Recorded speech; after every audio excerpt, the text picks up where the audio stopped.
আপনার ফোন যদি কখনো চুরি হয়, চোর সর্বপ্রথম কি করবে, আপনার ফোনটা অফ করার চেষ্টা করবে। দেখুন আমি একটা আজব সেটিং করে রেখেছি, চোর কখনোই আপনার ফোন অফ করতে পারবে না, ফিঙ্গারপ্রিন্ট চাইবে।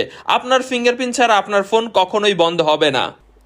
এই সেটিংটা কোথায় আছে, আপনি আপনার ফোনের সেটিংয়ে চলে যাবেন। সেটিংয়ে যাওয়ার পরে আপনি আপনার ফোনের যে সার্চ বার আছে, সেটিংয়ের সার্চ বারে এখানে গিয়ে আপনি সার্চ দিবেন। আপনি দেখেন আমি লিখে দিচ্ছি উপরে, required password to power off, এটা লিখে সার্চ দিলে আপনি এখানে একটি অপশন পাবেন। এই অপশনটাতে চলে যান। অপশনটাতে যাওয়ার পরে আপনি এই অপশনটাতে যাবেন এবং এটা অফ আছে এটা অন করে দিবেন। আজকের ভিডিওটা শেয়ার করবেন, কারণ আপনার এবং আপনার বন্ধুদের উপকারে আসবে। কারণ আপনার ফোনটা যদি চুরি হয়ে যায়, চোর যদি ফোনটা বন্ধ করতে না পারে, তাহলে চোর ধরা খাওয়ার সম্ভাবনাটা কিন্তু অনেকটাই বেড়ে যায়।